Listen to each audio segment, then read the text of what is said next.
You need to vibrate higher so you can capture the opening of the portal that connects this Earth of 3D to one Earth of 4D or 5D. Going to the 5D.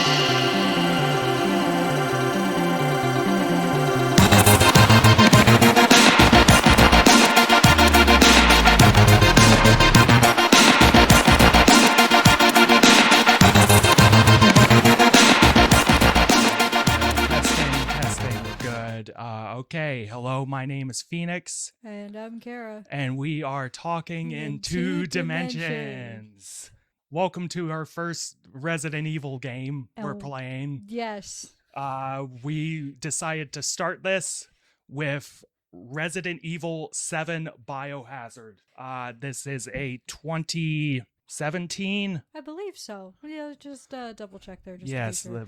we can cut this slop in post. Yes, 2017. I was right. Hooray! 2017 first-person survival horror game made by Capcom. And in this game, we take control of a new character to this franchise named Ethan Winters. And in this game, Ethan gets a very distressing video message from his wife, Mia, who says, don't come looking for her. But, Ethan tracks her down to this property in, the Louisiana Bayou in, fucking New Orleans. And he gets kidnapped by a crazy family known as the Bakers. And Ethan has to now save his wife from this crazy family and survive himself. And this game comes at a time when Resident Evil was kind of in creative dire straits, because before this, we had Resident Evil 6, which was not great. No, and it was very bad. Yeah, and Resident Evil, the Umbrella Chronicles, which, you have a soft spot for. But that came out way before that, because that was the Nintendo Wii era. And that was a side game. It really started the whole sort of downward trend kind of started after I suppose. Well, yeah, it depends on one's opinion. Some people say it starts after 4 because 4 gave the studio the wrong idea as to what people wanted. And while 5 is good, it's not really a horror game, and then 6 is just stupid. Yeah, we'll definitely talk about 6, but Resident Evil was not in a good way in terms of the games. The movies were making money, but the movies aren't good. No. Even the animated ones are just really silly. Yeah. Which I know we'll probably touch on at some point, because it just came down to a loss of identity. Because the studio really did think that action was the way to go, and that's what people wanted, but it did end up kind of ruining the sort of audience's what word am I trying? It just kind of perception, yeah, or goodwill and whatnot in the series. It's just not really what they wanted. Yeah, no, the 6 is definitely wasn't what people wanted out of Resident Evil. So Capcom decided to, go back to their roots. Well, I mean, it wasn't even Capcom. It was the director of Resident Evil 7, and it was through a tech demo that he actually talked Capcom into going back. Okay. So they created a really, really scary tech demo, because, what was it? So this was around the time that they were also doing the RE engine, which is Reach for the Moon, not Resident Evil engine, which is kind of silly, but whatever. So they were running into 2 issues. One was that Resident Evil was losing its identity due to the previous titles, but also the games were taking quite a long time to make, so that's why they put together the RE engine, which could handle scans of objects, which cut down on production costs and development times, because you could just scan an actual like three or living Right. object, turn it into a 3D model, and then just keep reusing the 3D model for future titles and games. Yeah. So that's part of why the system was made, and so the director put all this stuff together, made a tech demo, and because he firmly believed that the best way to sort of bring back Resident Evil was to go back to its roots of survival horror. But also he wanted to try some new things, like this was the new. Sorry, what I mean is that this is the first time things would be in first person Yes. for the series. Because he wanted the horror to be very intimate. Mm-hmm. So that was sort of the reasoning behind that, which of course people were very skeptical about at first. Mm-hmm. I mean, they were skeptical about a lot because one, you have a brand new protagonist, you don't really have any older characters. I mean, they didn't know at the time. You would see an older character at the end, and he would get his own mini campaign. But yeah, and then the first person perspective was a whole new thing. But yeah, that's sort of the two big things. So Capcom, it wasn't Capcom that made the decision. It was the director who got his team together, made a really, really good demo, and said, this is where we need to go with Resident Evil if we want it to get back its identity and survive. Mm-hmm. And he was actually very much inspired by the Evil Dead series. Yeah. Not just because of the villains themselves. Like if you know the opening of the game, it's probably like, oh yeah, no, that makes so much sense. But it's also the fact that it takes place on a single property. Yeah. For the most part. Yes. Like it's in a very secluded location. It's not like all over the world like 6 was. It's like, no, this is just a family's house. And their property. Yeah. So like with all that thought going into it, out pops Resident Evil 7 into the world. I don't think anyone could expect just how much of a breath of fresh air this could have been for this franchise. And it's only been on the up and up. Every new copy of Resident Evil besides the 3rd remake has had millions more in sales. Yeah. Like this is actually shown that survival horror can be profitable. Mm-hmm. And that it can reach a wider audience of people. Because I think that was also the fear and why they transitioned more into action around 5 and 6 is because 4 sold like hotcakes. Everybody got their hands on it. So obviously a wider audience was more interested in it. So that's sort of why they were scrapping the survival horror stuff. Mm-hmm. But no, 7 came around and was like, nope, there's still an audience for this and it's huge. Yes. And this game, I played this game around the time it came out for the first time. It took a while for me to get it. It was a Christmas gift, but the idiots at EB Games didn't put the disc in the case. Oh no. Yeah, so that turned into a thing. Either way, I finally did get to play it, and I was, suffice to say, pretty spooked by this game. Thoroughly spooked, pants pooped. Yes. Yes, but also, this is my, I don't know, like 2nd, 3rd time playing it, but I do know that the distance between the last time I played it and this playthrough was a significantly long gap. Yeah, so same. Yeah, substantial amount of time between when I playing it now, because I think the first time I played it wasn't on Steam, so I was getting you were playing on I played it on PS4, and like I played this time I played the PS5 version. So ooh, nice.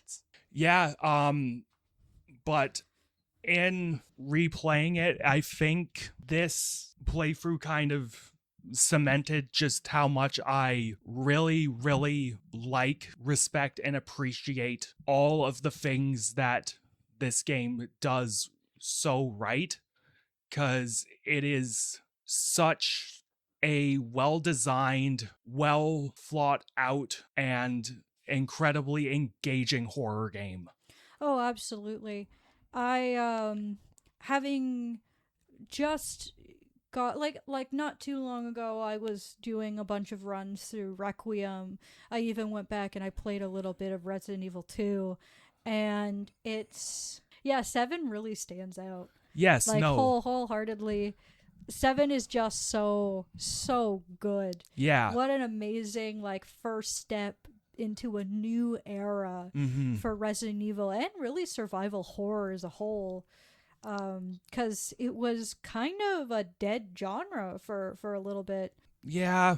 Yeah, no, like was the odd like big title like Dead Space that Oh, came that's through. true. That's true. But you know, Like a lot of the big franchises, fucking Resident Evil, Silent Hill, especially fucking Silent Hill, they oh weren't doing too hot. no, they weren't. And Oh, but thank goodness for Dead Space though. yeah, Holy moly. but then this game comes around and pretty much saves Resident Evil with this sort of fresh take on the franchise. It brought in modern influences from games like Outlast, in that it's sort of first person. It's Yeah. based around, the actual survival aspect of survival horror. It's focusing on like resource management, avoiding enemies. It's so when you boot up the game, you get like a quick little montage set to this blustery operatic rendition of an old folk song called Go Tell Aunt Rhody.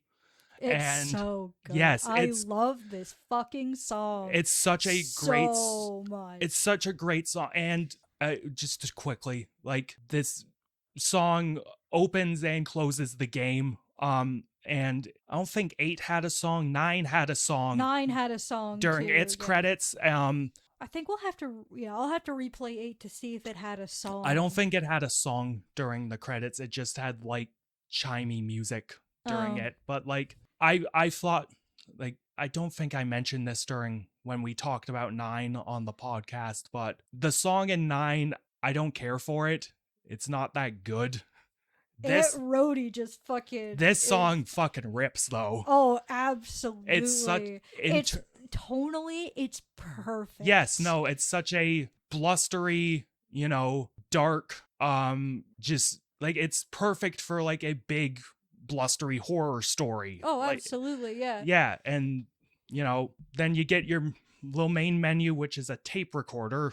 Yep, switching from the ink ribbons to Yeah. a tape recorder, which is kind of nice. Yeah, the no, like technology's changing. like We're in a different sort era. of this visual cue that Resident Evil has entered the new generation of gaming consoles and technology. Exactly, yeah. So, what difficulty did you play this game on? Like Normal. normal? I Just did too. regular, because I was like, we got to review this. I'll challenge myself later. Yeah. Like, I'm just like, okay, we're just gonna go. Yes. We're just gonna do this now.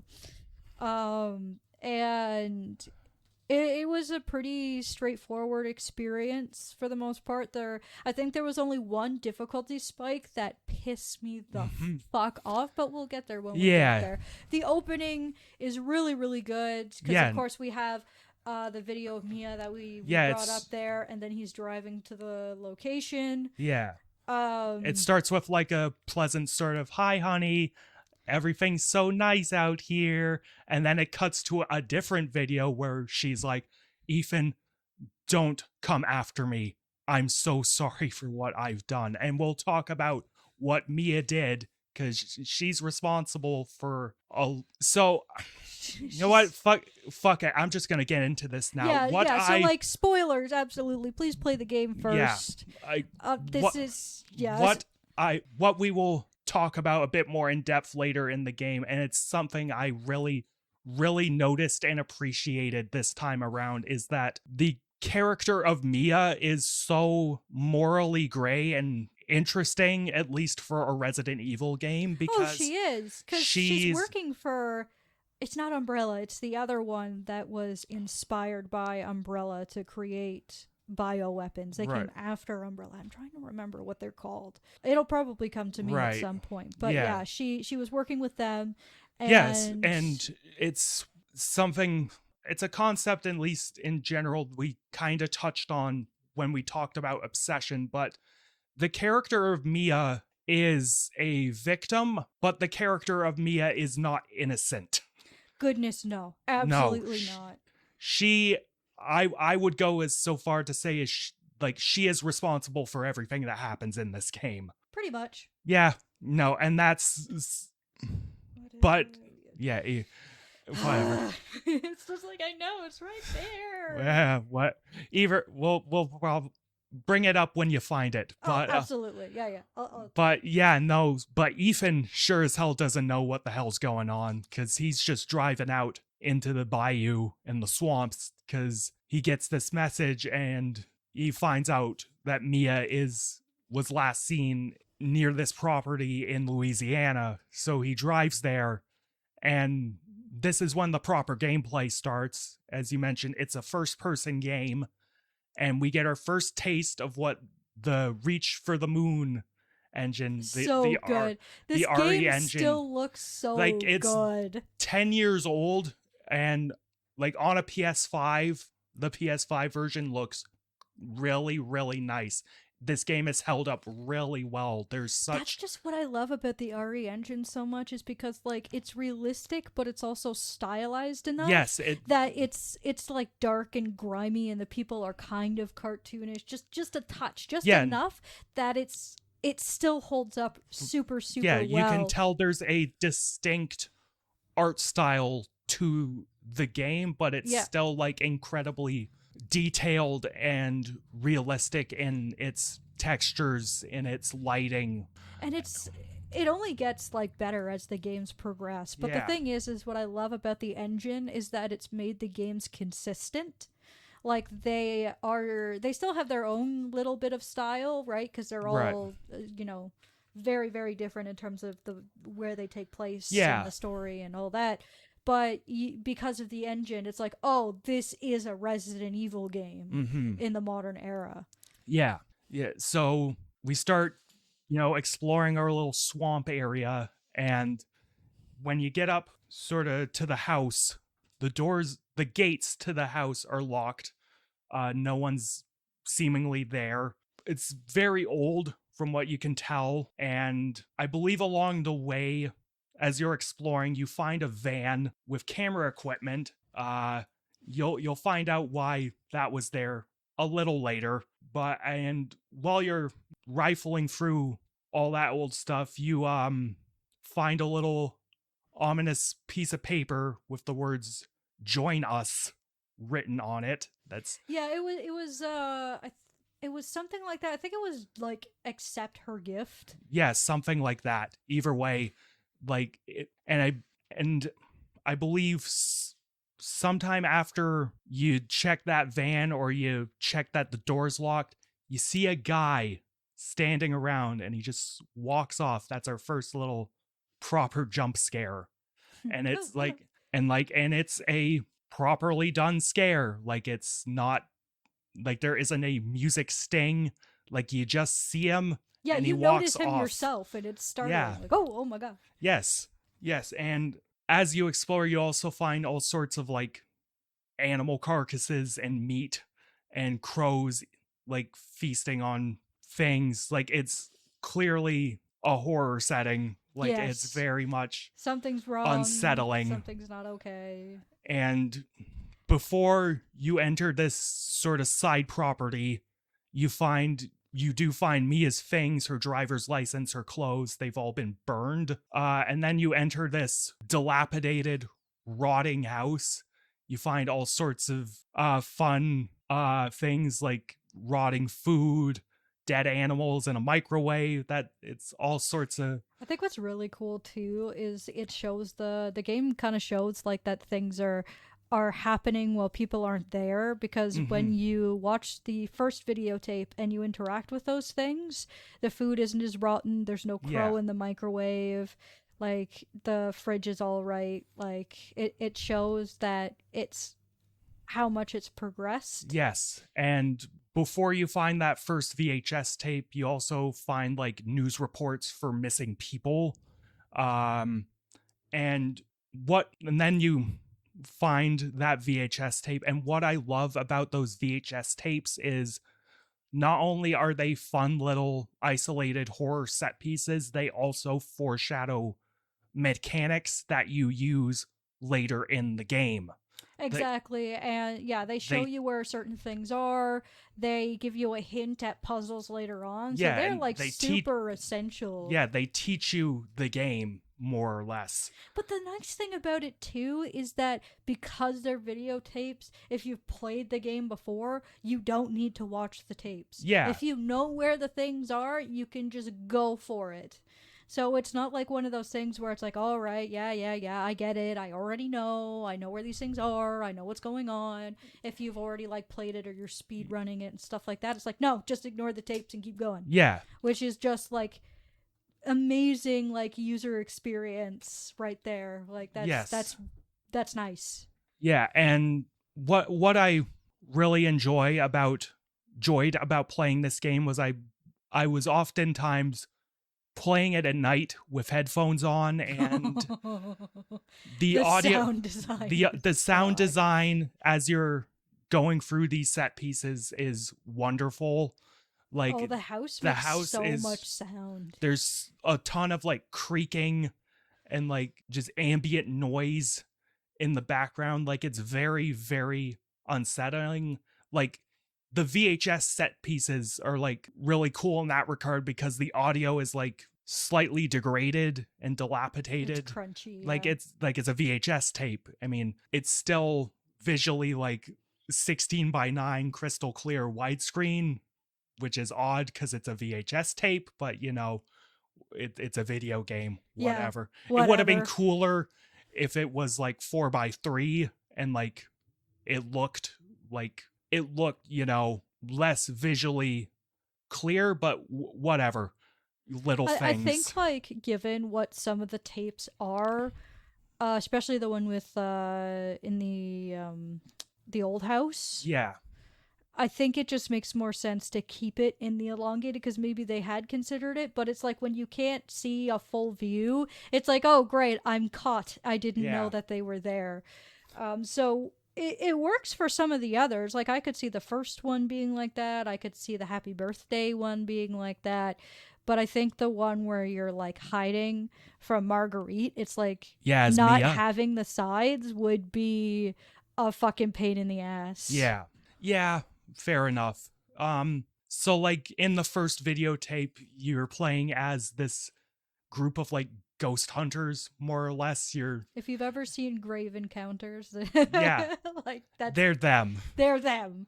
Yeah, and so they're exploring the house you're currently in, and in this tape, it teaches you that there's a little switch in the fireplace that opens up a hatch in the floor, and when they go down, the producer, I believe, goes down first, and he makes the cameraman go down because like, oh yeah, no, you need to get a hero shot of me coming down the hero ladder. shot.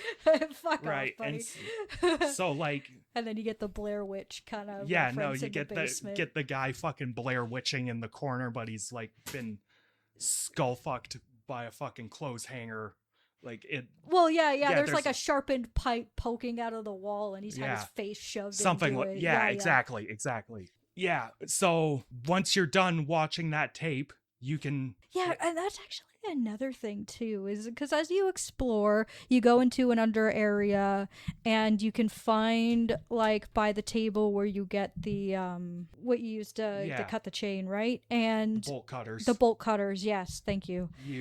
There's a thing that says like, oh, all these names and like turned dead, and you get to the bottom and it says Clancy, who is the cameraman, and it marks it with L because he's lost. They couldn't find him, and it's.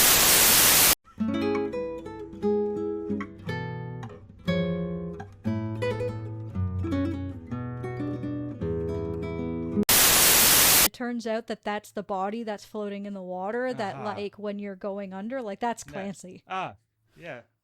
Yes, and so it all ties together. It's really nice. Yes.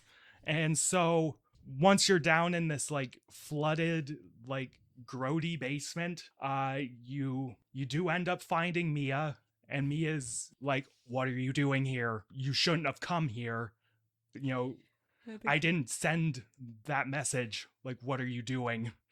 And then you get the bit, and then you start following Mia around in game, and her in-game animations are quite dynamic. Like, she's absolutely. like stumbling around walls, like she's going to like various sort of places She's jumpy. in the area. Like, it's very cool. It's very cool when games do that sort of dynamic animation with the in-game engine. Also, if you rummage around, you find a picture, I believe on the back, it's marked as E001. If You you t- know what that picture means, Yes, the game literally you t- spoils itself within the you first turn 15 it around. minutes. You turn it around, it's an old woman. In the business, we call this foreshadowing. yes, exactly. Yeah, and we'll touch on that a little later. Yes. But I love how it's like at the very, very beginning of the game, it gives you the answer, but because you don't have all the clues to understand what any of that means, Yeah. it's just like, oh, I guess that's just how they organize their photos, whatever. Oh, hey, Yeah. Grandma. Yeah. So as you're like running around the basement, eventually you head up to the house and you hear a loud scuffle, and then Mia sort of disappears for a bit. And then you find her again, but Mia just starts attacking you. She goes all dead-eyed on your ass. Yes, like, essentially. Yes, just like it's like the Evil Dead. Like this that director was like influenced by like the Evil Dead, the Texas Chainsaw Massacre, all sorts of horror classics. Oh, and it for shows, this. but Yeah. in all the best ways. Yes. Because, yeah, Evil Dead, like I said earlier, was inspired the location, but also the enemies. Yeah, for sure. And during this fight scene, you know, Ethan is just tanking all these knife He gets shots his fucking and hand cut off Yeah. by a chainsaw. yeah, no, like, and That's the final straw. Then he Then- picks up the gun and goes, all right, I've had enough of this shit. yeah, Yes, I and- love that so much. Like and when you you know- finally get the gun, he's like, okay, that's it, we're done. when, yes, no, and when you're hurt, I believe this is when you get introduced to the healing mechanic where you just dump a punch of liquid on you, the Dude. goop juice. The goof juice. Yes, and I love how iconic that Markiplier, like, Yeah. playing through Resident Evil 7, just calling, I gotta get my goop juice. It's like, I still reference that all the time. Yeah. Oh, here we go, it's my goop juice. yes, and like it's fun playing through this like giant fight scene again with the plot twist of RE8 in mind, because it's like it's not Yes. it's not like, you know, oh, this is such brilliant thought out writing, because I'm not expecting that from Resident Evil. All these games are to a fucking degree. stupid. Yes, exactly. That's why I They're- love Resident They're Evil. all though. all of them are to a certain extent stupid, but Yes, because for those but of- it's fun going through this fight Yeah. with that plot twist in mind, because you're like, oh, that's why he's able to tank that. No, actually, so funny enough that you bring this up, it's actually a little after that. It's when Jack kicks him in the head. That's when he actually dies. Oh, So if you play through Resident Evil Village, you learn that this whole time Ethan has been a fungus person. He's just a fungus dude. But yes, at the beginning of the game, when Jack finds you and gives you the welcome to the family, son, and like I think, yeah, he punches you in the head and then I think like curb stomps you. yeah. That's when Ethan dies. But yeah, the reason why he's able to tank so much damage throughout the game is because technically he's a mold person now. Yeah. So after the giant fight where, you know, you get your hand chainsawed off and you shoot your girlfriend, like axe her in the throat, Jack comes, delivers welcome to the family, son. It's such a good line, man. Yeah. So good. And- I never get tired of it. I'm just like, oh, here we go. So this then the camera like fades in, like you wake up to this dinner of like rotten food, and it's the entire family, and this is clearly a nod to like the final scene in Texas Chainsaw Massacre Yeah. with all these hillbillies in front of you. And fucking the son, Lucas, I believe is his name. Lucas, he yeah. gets his arm fucking Oh no, chopped not off. again.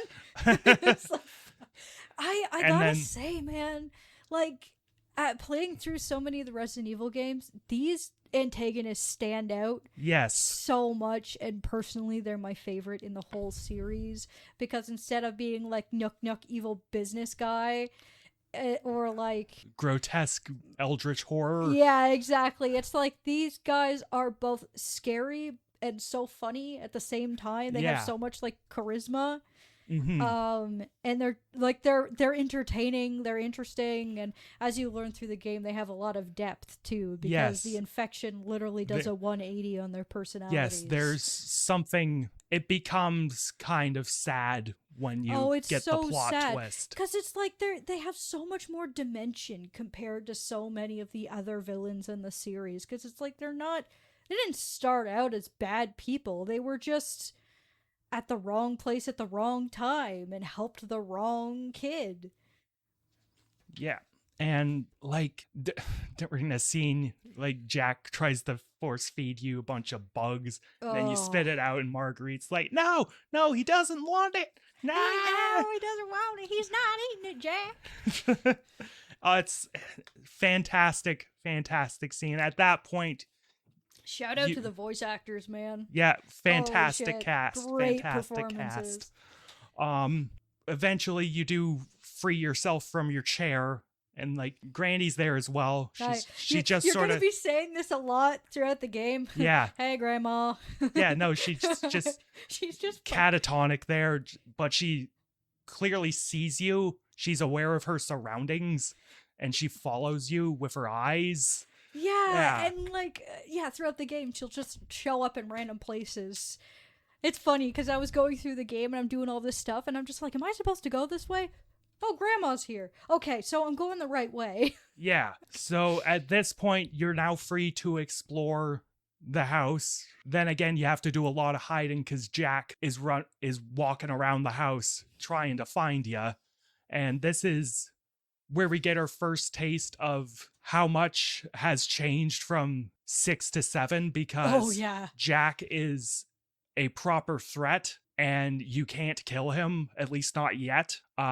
So you have to hide from him and run from him. And while you're exploring, you have to find a key, and that leads you to like a hatch, which goes under the house, I believe. Yep, and I gotta say one thing is I am glad that future Resident Evil games, when you are trying to use an item, it will pause the game.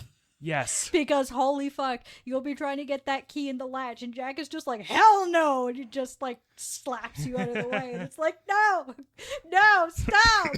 Yes, and so you go through the bottom of the house. I believe you end up in like a laundry room. And then Yep, you get and that's your first save point. yes, and the save room theme, that's sort Oh, of you're like so this good. running thing in all the Resident Evil games. They all have sort of unique save room Yeah. themes. This one's a bop. I Oh, like yeah. this one. I dig the melody. It's very atmospheric. Also, when you're in this room, this is either like your first or second call from Yeah, this this is, I material. think, your second or third, actually, call from Zoe. Yes. Because the first time she calls, she tells you to go to the attic. And then, this time she's just like, all right, because you're stuck here. This is what you're going to have to do. Yes, and she's sort of like the person that tells you where to go next, but she's also kind of more or less she's just exposition person for the majority of the game until you see her Yeah. and meet her in person.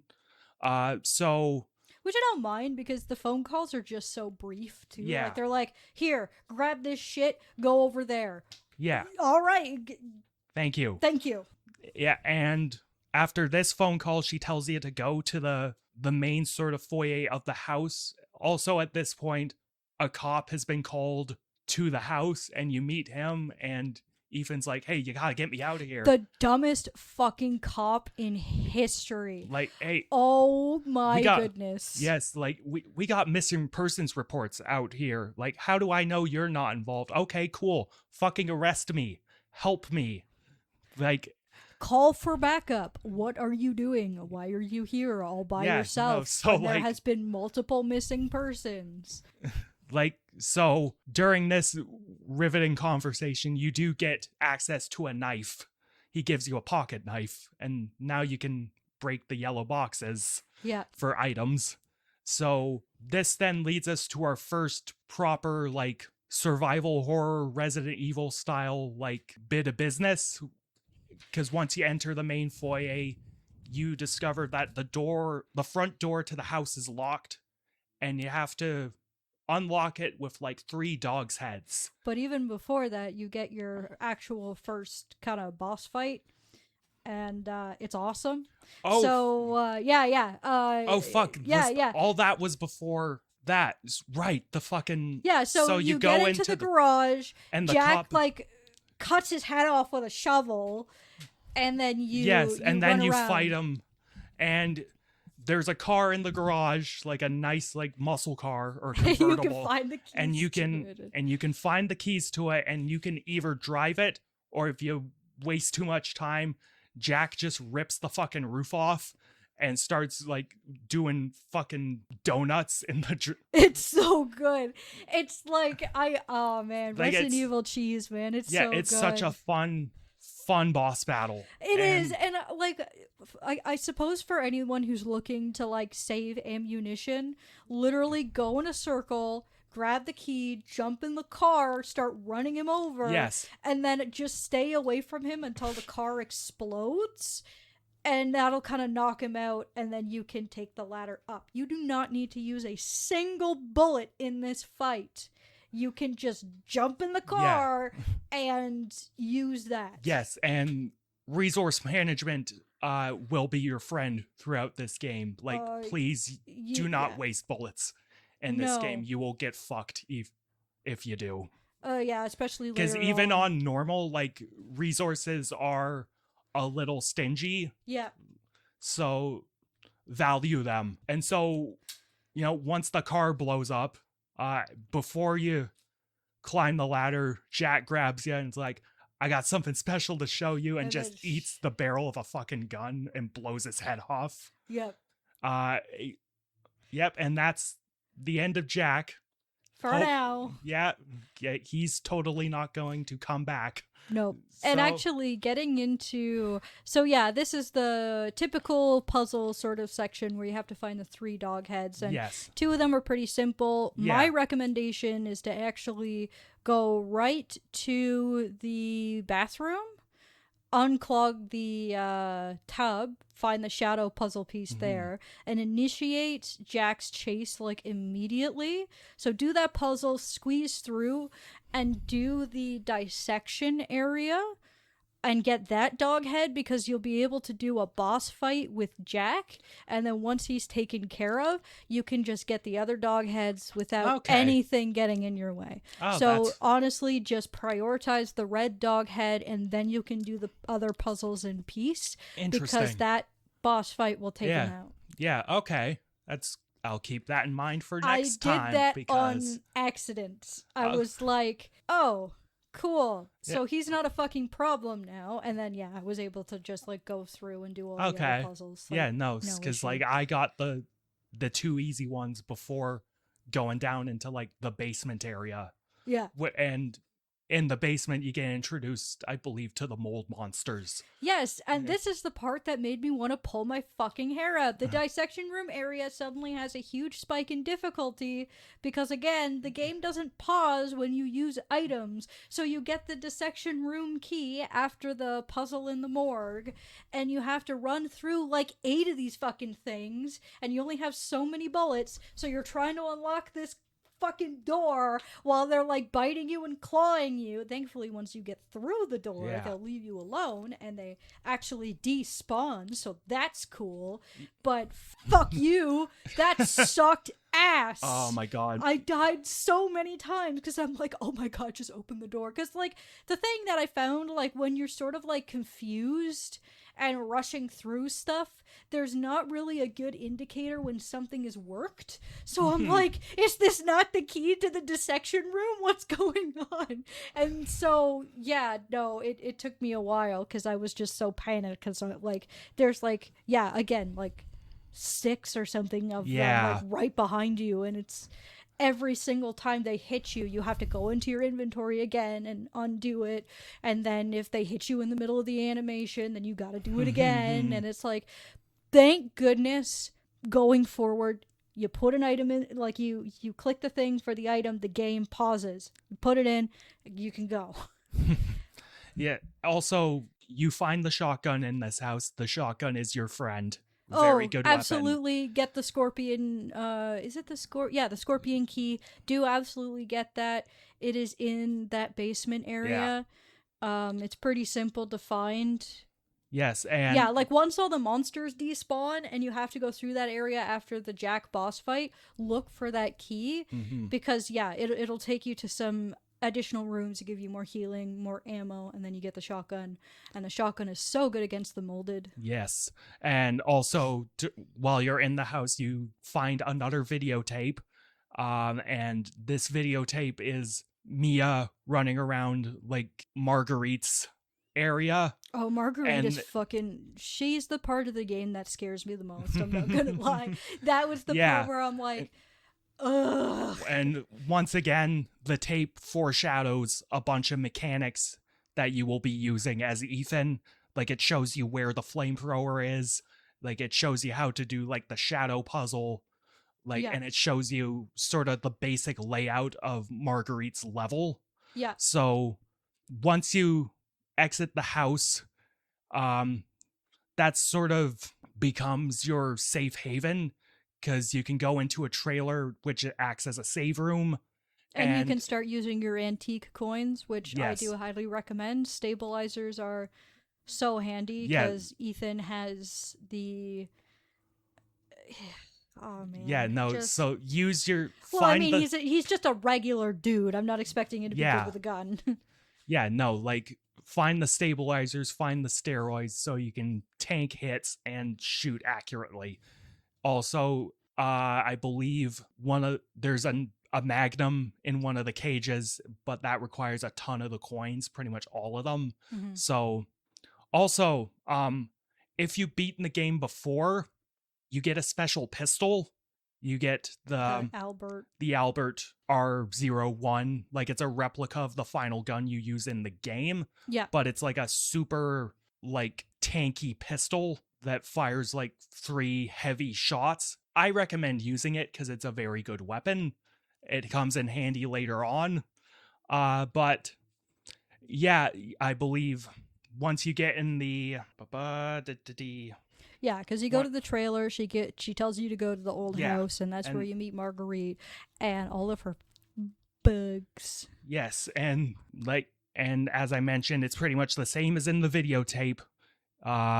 You find the flamethrower, you start, burning nests, and I think you have to find and use a hand crank to... Yes, and that's the bridges. other thing, actually, with the flamethrower. You do not need to, take down every single nest you see. Only get rid of the ones that are super essential. Like, it's better just to save your fuel. Yeah. And just use the long way. Just go the long way. It's like, oh, yeah, there's a nest here, but I can go around it. Yep, just leave it there. Don't worry about it. Yeah, and while you're exploring, I believe you do run into Mia again, but Lucas... Yeah, Lucas shows her, up and grabs her. And at this point, you fully start interacting with Marguerite. She starts, like, slowly stumbling through the halls looking for you. Gosh, I love her dialogue, because she'll be like, there you are, aha! Oh. It's like, oh, man. Marguerite has some great lines, but oh oh man, her boss fight. Oh boy. I feel like it's the most like out of all of the boss designs in Resident Evil, this one is like the one that's so uncomfortable to look at. Yeah. Like, oh boy, if you Yeah. know, you know. Yeah. Yeah, no. So you do have to find once you've found the crank and start making bridges, it'll lead you to the crow key, and you'll also find a note about an altar, which will come in handy later. Yes. And so Yeah, and then you have like a mini boss fight, which honestly I recommend like just trying to ignore the bugs and shooting the shit out of just shoot the shit out. Unload. And then you can get up like actually no, she'll fall in. Don't even worry about going up the ladder, just shoot the shit out of her, she'll fall in. But you gotta like jump out of there quick because she turns into goop. Yes. And that'll do damage to you. Yes, and once you get the crow key, you find the instructions on the instructions for how to make the fucking MacGuffin antidote. You also find a weight puzzle, which you can't do because you have to find a lamp, and then you go back and you look down the hole and her disgusting ass long arm grabs the lantern. You see a shadow of this long-armed like thing crawling through the tunnel, and then you go down, you go into like this sort of like greenhouse area, and you find a bunch of resources. Oh gee, what are they preparing you for? And then, once you get a bunch of shit, like it's like, oh man. Yeah. And then as you're walking up the stairs, Marguerite just starts crawling through, trying to grab you. And this is where the boss starts. And, this is where you have to start shooting her fucking bug pussy. Actually, so here's the thing. Somebody actually calculated the damage output. It is still more beneficial to shoot her in the head than to shoot her in her bug coochie. Oh, really? Like, yeah, no, like, sure, it's like, it'll do a good amount of damage, but it is still more viable to shoot her in the head. It does more damage than the bug crotch. Oh, interesting. Because you think, you're looking at it, you're like, okay, so that... but no, just keep... By game design logic, you would think that's the big target. Shoot pussy. Yeah. You gotta aim for the bagusi. Bagusi, fuck. Holy shit. So that isn't even an understatement. That thing like a nest replaces her crotch, and she'll climb on it's walls a very and, it's a very sort of uncomfortable, vomit-inducing design. Oh, it is. And again, out of all the Resident Evil boss designs, this one just makes me the most uncomfortable. It's like, oh, nasty. Okay. Yeah, so it's a fun boss. Then you kill her. That's when you get the lamp and you can backtrack and use it for that weight scale, which will lead you through a locked door, and you get fake scared by some sort of teddy bear or something when you walk in. But yeah, as you walk this through, whole sequence in the dark where Evelina's just fucking with you. Yeah, you find a bunch of creepy drawings. You find a teddy bear and it starts leaking mold. Which, by the way, what a cool idea for a virus is the mold. I feel again, yeah, it's just out of all the viruses, this one makes me the most uncomfortable because it's mold is a tangible thing that a lot of people have had experience with. It's gross, it's slimy, it's like a virus is just an invisible thing you're infected with, but this stuff is everywhere. And because it's sort of a universal experience to have seen mold, you can imagine what this stuff is like to be surrounded by, to touch it, and it's it's just blah. Yeah. And it's just the design choice of making it fully black too is kind of crazy. And once you sort of go through this set piece, the lights cut out at one point, and you finally hear Evelyn start yelling at you to stay away. You find an altar, which was talked about earlier, and you get to yank out this fucking arm, which you use for the Yeah, the because MacGuffin from what I cure. understand, they are defunct versions of Evelyn. So they have the DNA you need to make a serum, Yeah, and which once is so sad. Like, yeah, yes, and it really even Evelyn is a little bit sympathetic because Yes. she was created. She wasn't she didn't ask for any of this. They just made her that way. You know, like you feel bad because it's just like you have a very warped idea of what a family is because you're a lab grown bioweapon that was meant to take out populations through their empathy. yeah. Because, like, you just throw a little Evelyn into a population and someone will adopt her and then she starts infecting people. That's her whole purpose. Yes, so yeah, it puts into perspective how Mia is culpable and complicit in everything that happens Yeah, she in just this game. when you go through the one of the other tapes, the fourth one, I think, she's just so annoyed by Evelyn. But we'll get more into that when we get there. Right now, we are out of the greenhouse, done with bugs. For once we're done with the bugs, we run back to the trailer. You call, I believe Zoe calls you again. No, it's Lucas. It's Lucas, because once you have the arm, Lucas kidnaps Zoe, and this is when you start fully interacting with this hillbilly, and who you learn is actually not sympathetic because if you read his diary entries, Lucas has always been a psycho. Yeah. And when you're in the trailer, you go into the fridge and you'll find a note which says to go to the dissection room. Oh, and yeah. So you head back into the house, go down into the basement, into that wonderful area, and then you My find favorite. Yeah, and then you find, I believe if you go back into the house and start exploring the area more, you'll find that the mold is starting to infest the house more. Yeah.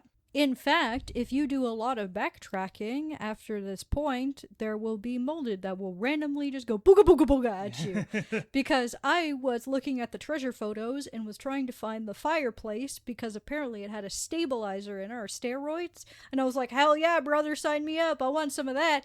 And I was exploring, like, you know, the kitchen where the game kind of, the action starts, and one of them just kind of boom falls out of the ceiling, and I'm like, you son of a bitch. yeah, wonderful stuff. So once you crawl around the dissection room, you do get introduced to a new type of enemy. It just barrels through the wall. It's this quadrupedal, smaller, sort of molded, and these things are kind of annoying because they jump about and it's hard to aim at them. It's hard to get that clear headshot on them. And when you enter the boiler room, fucking Mima is there, and she's just looking at you. Fucking hi, Grandma. Yeah, how you doing, freaky? I'll get back to you later, bitch. Yeah. It's like that's another thing I did a lot throughout this game, is just like, because I knew, you know, I'd done it before, right? Just staring at her like, I'll get back to you, bitch. Like, so once you enter the part of the dissection room you need to go to, you find the dead cop, and it has a note on it that says, if you're brave, put your hand down the pig's throat. So you have to, like, fucking fist this guy's fucking neck, and I believe you pull out the snake key. Yep, that's how you get the snake key, and then that's how Lucas's room is opened up. Because there's a barn near where the trailer is, and it's like blaring like loud techno music, and you have to use like a red and blue key to get in there, which are in Lucas's room. Or at least one of them is. Yes, one of them is in the attic, and if you read one of the notes, he actually, he's a genius. He understands electronics and things like that, and is able to. That's how he's an engineer. So that's how he's able to put all this stuff together. But there was a kid who was making fun of him, and he locked him in the in the attic, and just let him starve up there. Mm, Yeah. So Yeah. Lucas has always been a piece of shit. yeah. So the Bakers as a whole, like Zoe and Jack and Marguerite, they're fine, but Yeah. So Lucas is just a bastard yeah. from day one. So I believe one of the keys you find by setting a clock to 10:15. Yeah. The note says, it's the same as every clock in the house. Every clock is set to 10:15. So it leads you back downstairs into a workshop area where the red key is. And then the blue key is up in that attic where you deal with, Buddy Lucas's, fancy engineering shit. And then I believe in this area you also find the happy birthday tape. In the business, we call this foreshadowing. Play the happy birthday Yeah. tape if you have never played this game before. It is Yes. essential, or you will get so fucking confused when you get to a puzzle down the line. Yes. This is not optional.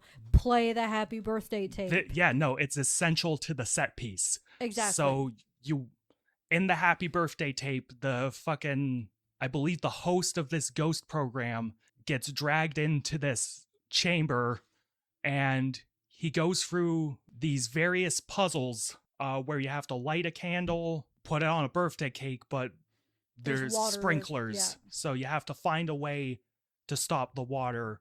And Buddy just gets more hurt with every piece he uncovers. But if you do it the way Jack wants, you end up getting fucking roasted alive. Because The puzzle is set up so you always fail. yes, Because in order to get the things you need to finish it, it sets up a trap later down the line. Because there's like a twisting key. If you pull that out, oil leaks all over the floor. Yes.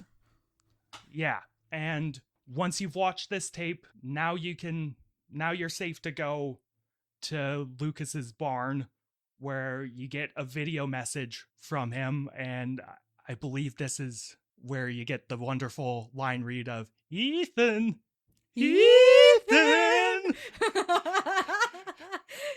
Again, 10 out of 10. These voice actors absolutely They understood the assignment. understood the assignment. Yes, and as you're exploring, you do go to that birthday room area, but it's locked off. He comes up to the door and is like, I know fucking passwords, right? Try 0814. No. Try 0621. And if you enter the code, I think it doesn't matter what code you enter. Either way, this giant pendulum axe comes down, and then a door to the side opens. Go through that, and then you go into like the barn, the proper stable area. Now, this is where if you have been exploring a lot, you should have a grenade launcher. Yes. This grenade launcher is very handy when dealing with, spitters, I think is what they're called? Bloaters, something Bloaters. like they're Whatever, giant the fat typical things. Bloater, spitter enemy type. Just absolutely unload on this fucker. Fucking Jack turns on these giant house lights. Oh, well, Lucas, yeah. Lucas, they're the fucking hillbilly kid. Yeah. He turns on fucking strobe lights and starts calling everything over the loudspeakers, and you get introduced to the bloater enemy. You have to kill it, and then you can go back to the birthday room where you have to unload all your stuff into the storage box. And this is where you do the happy birthday puzzle yourself. Yes. And if you've done it, you know every code, so you can get every item without doing it the way Jack wants. Even then, all you have to do, and I'm not even kidding, just put in the loser passcode, get the thing, and then turn the water off. Yeah. You don't even worry about the clown. Don't worry about the clown. Don't do any of that shit. If you know the code, just do it. And then he'll throw a stick of dynamite at you, just shove it in the wall. Yeah. Which is so Looney Tunes. It's just like, damn it didn't work. Yeah. Oh my god. And after this point, you finally find the D series head, which completes the the ingredients for the serum. It's also very important to note that at this point you do not kill Lucas. That is something that you get to do in a mini campaign later. Yes, that's one of the DLC levels. Yes. And that you now can go to the pier where Zoe and Mia are. And I suggest running past every enemy on this bridge. Don't fucking waste ammo on them. Just run. And you then get a save room with lots and lots of resources. Oh boy, what are they preparing you for? And grab everything you can. And then you get to free Mia and Zoe concocts like a couple of serums that By you can use. shoving the pieces in a blender, which is Yeah. hilarious. But also, it's just like, use them now, Ethan, why are you taking them? Just use them now, because, then Jack, like... Yeah, a giant, like, eldritch version of Jack shows up, and you have to shoot all the eyeballs that are on him. Typical Resident Evil fashion, aim for the eyeballs. Just be prepared, though, because some of those eyeballs are pretty fucking hidden. Yeah, because you have to go up and down. Like, you have to start it. My recommendation is when he goes up, go down. When he goes down, go up. Yeah. Do not be on the same level as him, because he will do these swiping attacks at you, and they're fucking annoying. So, honestly, until the second phase of the fight, just, like, if he's going up, just go down. And then that way you can get the eyeball on, like, his stomach, I think. Yeah. Like, whatever it is. Yeah, and after shooting all the eyeballs, he'll grab you, and you're forced to use one of the serums that you've concocted to kill him, or at least incapacitate him, because I believe he comes back in one of the DLCs. Yeah, because you play as the uncle who... Yes. It's so good because you get to punch the shit out of things. Yes. It's that so... DLC is wonderful. Oh, gosh. It's such a dramatic tonal shift from everything you've played. I think that's what I love about this series so much, is that when you play through it and you're tortured for so long, they're like, here's an infinite rocket launcher. And you're like, Thanks. oh, thanks. Yeah, so at this point, you only have one serum, and you now have to make a choice. Who do you cure, Mia or Zoe? And honestly, even like ignoring the whole morality of it and the whole fucking waifu angle of it, it's just sort of a non-choice because it doesn't really affect the ending of the game. No, and there is, like, with Village, you know that there's a canon way for this to happen. The fact that there's even a choice is kind of silly. Yeah. I think there is a bad ending to this game. There are two endings. I'd have to double check that, because I think Mia gets so fucking pissed if you choose Zoe. Yes. But, like, Zoe, it doesn't matter if you pick her or not. She just crystallizes. Yeah. Yeah, so, like, I picked Zoe because fuck Mia. She's a bioterrorist. But, technically... Your wife kinda sucks, buddy. But, technically you have to pick Mia for it to make sense in the next game. Dude. But either way, doesn't matter who you pick, you pretty much get the same ending. And either way, Zoe crystallizes no matter what you do, and you end up playing as Mia on the wrecked ship. And from this moment on, the game becomes a walking simulator. Yes. 90% of the time. Yeah, it's a lot of it is, this section is just Mia walking through. And you get ship. answers. Yes. And there are some puzzles and stuff, but like 90% of the ending, like the ship and the mine, is just like a straight fucking line. Which, mind you, I will take that any day over some of the segments in other games. Yeah. Like both orphanage sections. Honestly, the one with Sherry and the one with Emily, like the little girl. No, horrible. Both of them. Dreadful. These, people are like, oh man, these are just boring and kind of suck. It's Yeah. just like, yeah, I'll take that over absolutely infuriating and full of bullshit. Yeah. So basically, as you explore the ship, you get a bunch of like these in-game flashbacks to when Evelyn was just wrecking shop on the ship, and some of these flashbacks will actively show you where to go in the ship. Yeah. Eventually, you do get a proper time jump back to before the ship was wrecked, and it shows you that, you know, Mia was Evelyn's sort of handler, and Evelyn at this point was sort of getting out of control.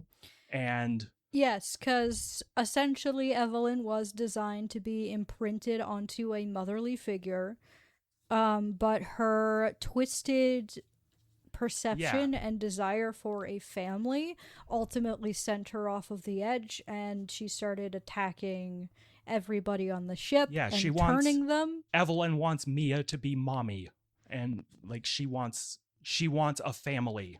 And She doesn't want to be in the lab anymore. She wants her own home. She wants to have a big family with lots of people, which is why she infects, like, she forces the bakers and other people to start turning others, which the method of turning people into molded is so, like, sad Yeah. and fucked up, because essentially if you look around you'll see these tubs with like grates on them. They put people in the tubs, put the grate on top, and then fill it with like the mold, Mhm. and then that's how people are turned. Yeah. But as you will learn through Resident Evil 8, this organization, the Connections, I remember, they essentially are using the mutamycete, which originated from Lady Maria Yeah. in... It takes place in Romania, doesn't it? Eastern Europe. Yeah. 8 is Eastern Europe. Yeah. So, yeah, 8 better explains, and I think like when we get to that game I'll explain the lore a little bit more, Yeah. because I'm kind of shaky on it like right now.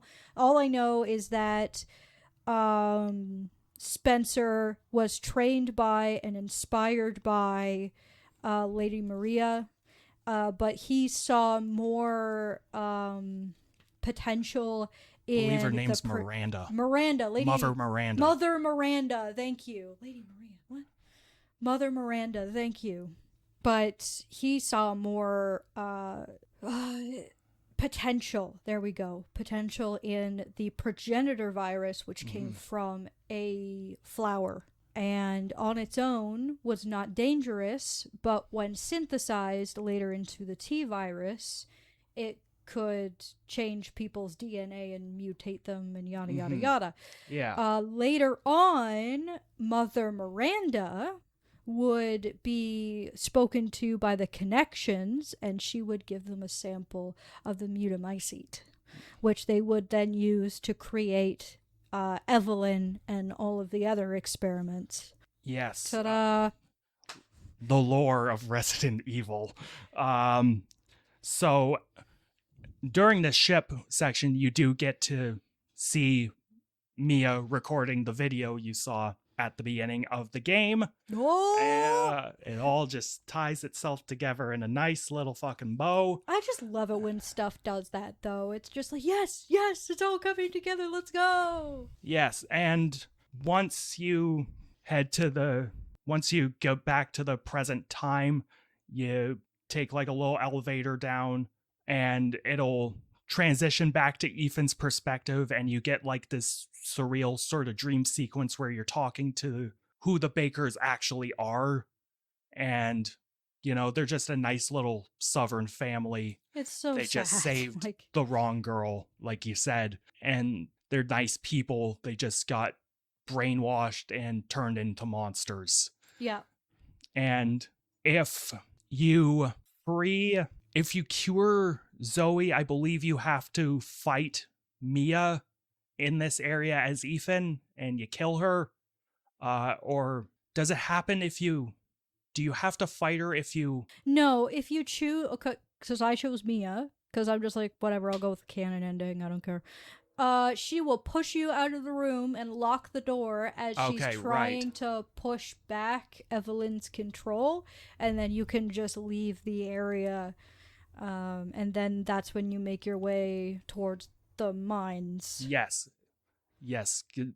Because when I cured Zoe, I had to fight Mia and kill her. So I'll talk about it a little later when we get to the ending. But then you go to the mines, and at this point you can get all your weapons back, and also some of the stuff you get from the Mia's section you can carry Take the over bombs. into Take this. the bombs. Holy shit! Take the bombs. Take the bombs. The machine gun's kind of handy too, but the bombs. Honestly, like the machine gun was pretty good, but I liked old reliable shotgun. Yeah. It was like honestly so because I hung on to so many shotgun bullets, and by the end I was just like popping their heads off like zits. It's just like, oh yes, let's go. Like, but then yeah, because you have to deal with two of the bloaters, like a mini one and a big one later, and it's just like just set a bomb down, detonate. Set a bomb down, detonate. Yeah. Like, and then you can take them out, no problem.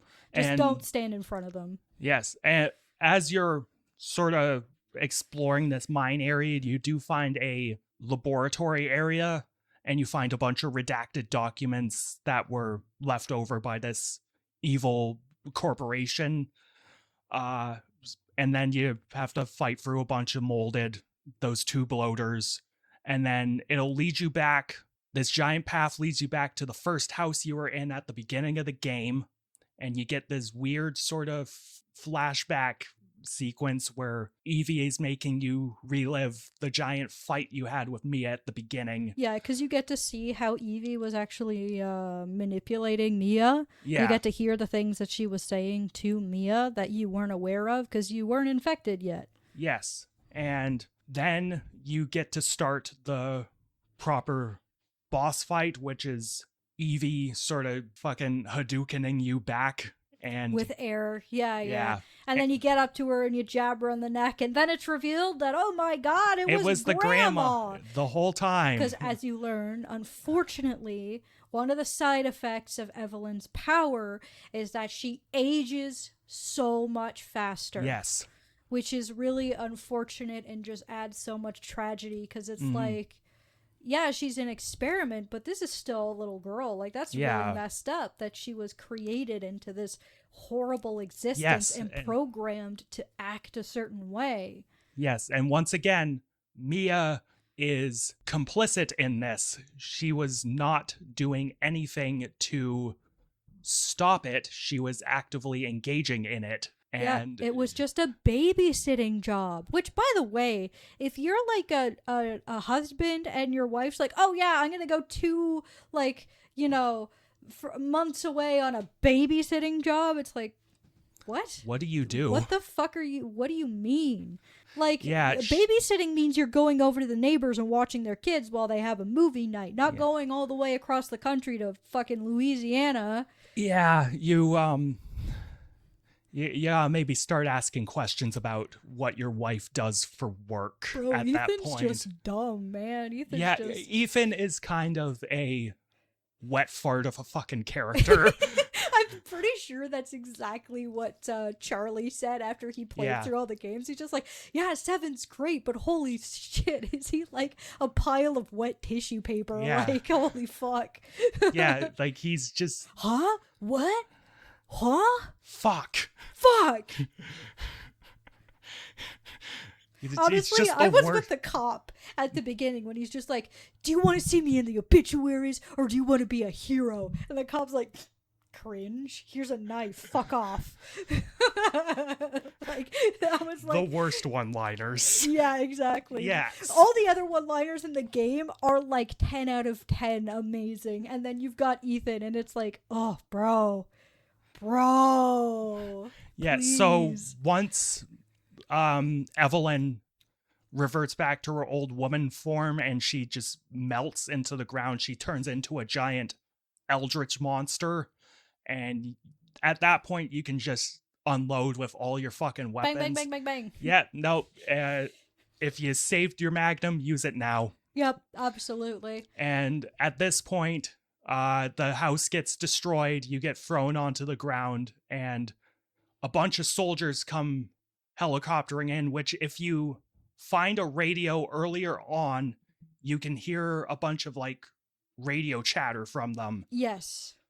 And someone starts yelling at you, here, take this, use this, shoot it. And it's, the Albert R01 gun, but it's like filled with, MacGuffin Curum. Yeah. So you grab it, you shoot it, Evelyn, for a bit, and then she just turns to dust. And here we get a cameo from our favorite boulder puncher, Chris Redfield. Ew, what the fuck did they do to my boy? Yeah, Ew. What's wrong with your face?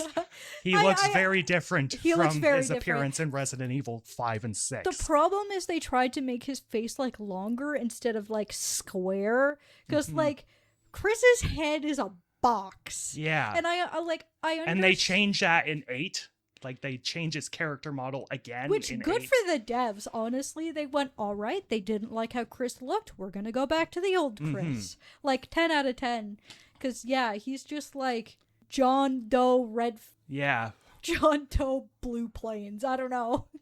Yes, and so if you stick Zoe with the cure, during the last cutscene, you watch the nice message you get from Mia at the beginning of the game and just chuck her phone away. But if you save Mia, I believe she's in the helicopter with you. Yeah. And at this point, Ethan has a lovely little monologue about, oh, the Bakers weren't evil, but, help is on the way. Everything's getting cleaned up. Yeah, Umbrella's here to clean it up. Umbrella is here to clean it up. Yeah, they'll do a bang up job of it. They don't have ulterior motives. No, not at all. Yeah, and so lovely ending, and we get a full version of Go Tell Aunt Rhody during the credits, and that's the main experience of Resident Evil 7. Yay! Great game. Yeah, actually, this game holds up really, really well. I'd say there's only like a few things that like kind of annoy me. Like when you take damage, your screen is perpetually red. Like it's got the blotches on it and they don't fade away. Yeah. Like I think that definitely, I'm glad they didn't keep that and they just have the little thing like the heart monitor show up on occasion at the bottom or your character's animations change. But that made more sense because they would be going back to third person for the 2 remake, which I'm pretty sure is what came next. Yes. Is the Resident Evil 2 remake. Yeah. Yeah, it was 2, 3, 8, 4. The 4 remake, then 9. Then 9, which I think the most sense for us, it would be like 7, 8, 2, 3, 4, 9. Because it's like, that's kind of the best order to do it because 7 and 8 is like Ethan's story. Yeah. And then like 2, 3, 4, and 9 are like the Leon and Raccoon City era stuff. Well, even then it'd be like 2, 4, and 9 really. Yeah. 3 does not have much of an impact. If anything, I think the only connection is that Las Plagas actually shows up in the 3 remake. It's been a while since I played the 3 remake. I know, I'd have to double check that, but no, really, the only games that you need for 9 are 2 and 4. Yeah, and while the main experience of Resident Evil 7 is done at this point, there is DLC. I don't think either of us had time to really go through it. And I think the point of this is just to cover the main story. Yeah, no, but I do remember the DLC for RE7 being a lot of fun. Oh gosh, There's the Chris Redfield level, which I remember there being like a section of that where everything is covered, where this whole area is covered in like poison gas and you have to like find gas canisters to like refill your and mask. Then you get like you get the band footage, which is just like additional lore content. Yes, like you get to see how the Bakers were infected, and you get like fun little mini games. Like there's one where you're tied to a bed and you have to do a bunch of puzzles while Marguerite comes in and out of the room, and you have to reset everything before she comes back. I I don't think I ever beat that one. There's one where you play like blackjack, and it's like a fucking saw trap Lucas Yeah, because every came up time you with. fail, he cuts off one of your fingers. Yeah. And then there's the End of Zoe DLC where you play as the uncle who was just around while all this was happening. God damn, what the fuck is this? Yeah, and here you get to like fight Jack, but as a Fisticuffs. yeah, and you get like a fucking like gauntlet of the gods. Like you can just like charge up a punch and just wreck things. Like it's just total fucking schlock. No, I think that's like what gives Resident Evil its identity. It's not just horror. There are some things that it are schlocky, and it fully embraces it. Mm-hmm. There are good one-liners. There are funny moments. And there are points where it just doesn't take itself seriously at all and It knows what it is. Yet the best Resident Evils are self-aware about what they are. Exactly. Terrifying, but still silly and as shit with some of the... Like, it's funny because the lore, when you're just focusing on the viruses and the organizations, is fine. But then some of the events in the games are just like... Sometimes I get really silly. Which is fine. I'm totally for it. Because, like, I feel like it's such... Horror with humor is just such a great combination. Like, it's so strange, but Yeah. I genuinely appreciate it. I love horror comedy so much. And the other thing is that maybe it's just me, but I love when things are schlocky. And they don't care if they're like, you know, silly or cringe or whatever. They're just like, no, this is what we are. We don't care. We're going to have fun with this. Yeah. Which is how you get really cool antagonists like the Bakers and like pretty much all of their lines being completely like quotable and, you know, just Yeah. terrifying, but you can't help but really like them. Should fucking shout out this voice cast because these voice actors were Oh, they did a really good job. Absolutely. crushing it. Yeah, shout out to them. And I think actually when we were doing 9, we did a shout out to some of them too, Yeah. like the voice actor or the voice actress for the main female lead there. Yeah.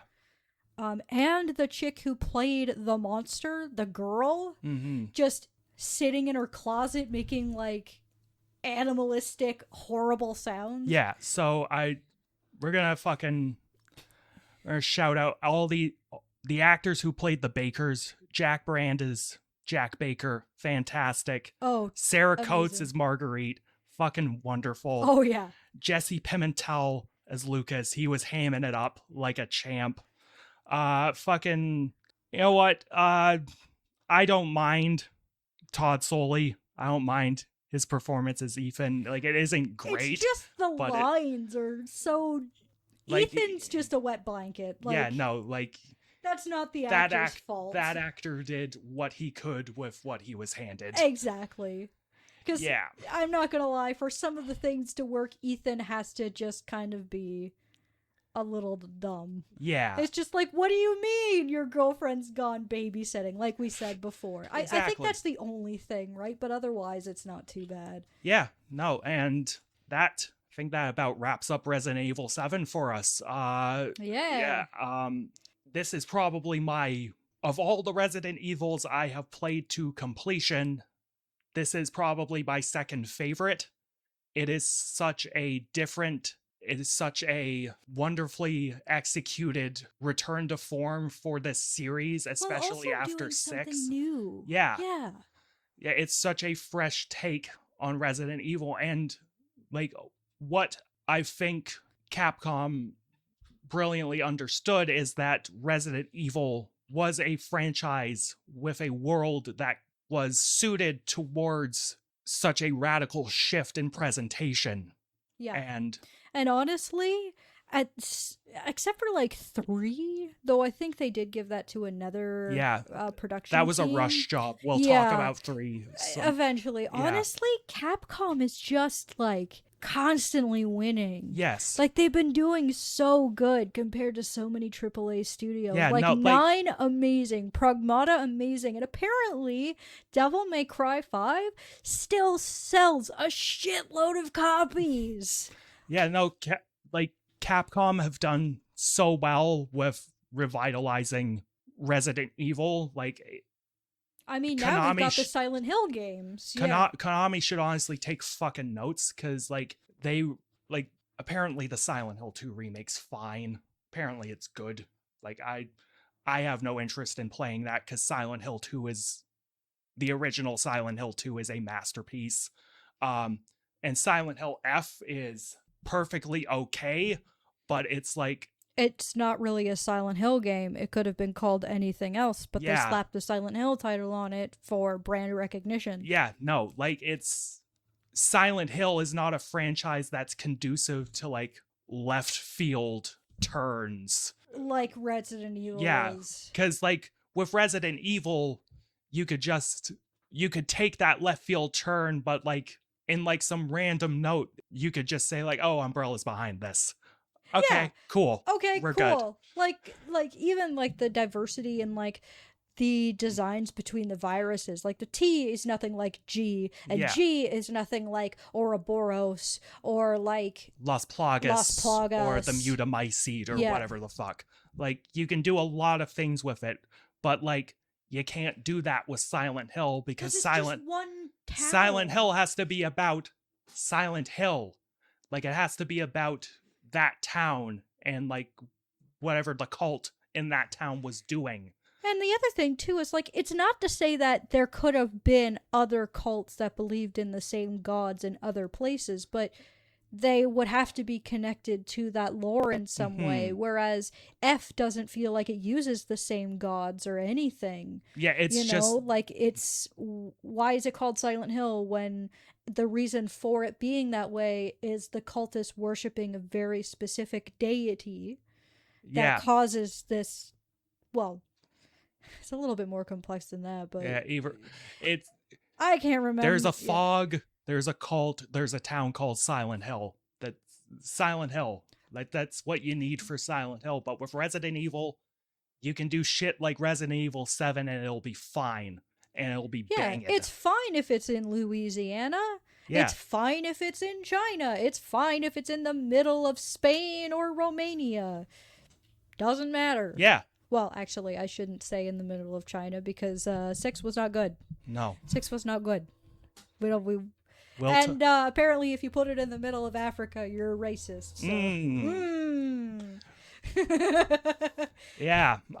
So yeah, that's Resident Evil 7. It's one of those good games I always keep hearing about. It's Fun like, game. People still reference it to this day, and to be honest, my sort of mentality is like nothing is really super perfect. There are things in this game that I found were a little annoying, Mhm. but they're little things. Otherwise, the experience is pretty consistent. So yeah, like it's a high rating for me Yep. for sure. Big fan. Like I said, second favorite Resident Evil. I really had fun replaying it. I am feeling an 8.5 out of 10 on it.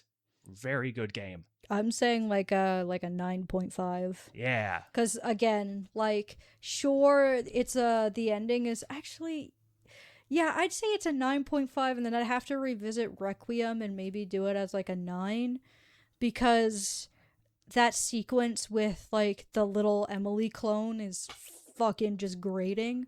Whereas with 7, yeah, sure, the second part of the game is a walking simulator, but at least it's got some puzzles and it's not infuriating and there's not stupid things getting in the way and catching you and you just want to chuck your controller across the room. Like, oh man, opening up the stupid latch with the stupid fucking girls just... We'll probably have to go back to Requiem after all of this and kind of like do... Maybe. Yeah. Maybe. I'll see how Because we did talk about it a lot. I think we should just touch on it again after our perspective of Yeah. replaying all of them. Not a huge thing. We already talked about it in one of our episodes. Yeah. But I also am glad we're doing this so we can separate the gaming from our videos. Because Yeah. it's nice just to kind of have a space for our gaming rants. Yes. Yes. This has been it's a fun little tangent, fun little episode we did. And And- I still kind of agree. So far, I'm gonna have to see how I feel after I play the other ones. But so far, out of all the modern titles, These mics have been fucking dillying and dallying with me in the recent months. So just either way, okay. we can cut some of this in post. Oh, yeah. Either way, Let me Resident Evil 7, great game. Well, And let me restart my statement then. okay. Okay. Da-da-da-da. So personally, I still believe that, and that might change as we play them, but so far, Resident Evil 7, I'd say out of all the modern titles, is still the scariest. And Yeah. apparently a lot of people feel that way. Yeah. Apparently one of the criticisms was that it was too scary. Yes, so they made Resident Evil 8 a baby game for babies. Until it's fucking scary. Because, like, yeah. For like a quarter of it, then it goes back to being a baby game. Yeah, exactly. Well, we'll discuss 8. We'll talk about that more when we discuss 8. That's true. That's true. But again, I love how scary this one is. And to be honest, I wish that they would make the title still, like, balls to the wall, fucking, like, scary. You know? Then again, 2 is kind of up there for me as well. But 7, like, there's something about 7 that just... It's so many leagues ahead in terms of scariness. But Yeah. again, we'll see if that changes after we revisit the other titles. Yes. So yeah, that about wraps it up. Keep tuned in for our next foray into the world of Resident Evil. Hooray! These episodes normally come out once a month, every month. Well, at least the movie ones. The yeah. normal episodes, well, this may come out just on a random day, or maybe it'll come out. If we have a month that's not busy and we get the game done, we are recording. Yes, exactly. And yeah, this will come out when it comes out. And yeah, follow us on social media. Follow us on, the Twitter, the Facebook, the Instagram. Follow us on our individual social medias. Everything's in the description. Check us out on YouTube, Spotify, Apple Podcasts, all that good stuff. And for everyone here, I'm Phoenix. And I'm Kara. And if I have any advice for you, it's don't date bioterrorists, because they will ruin your goddamn life. And have a happy Resident Evil 7. See you later.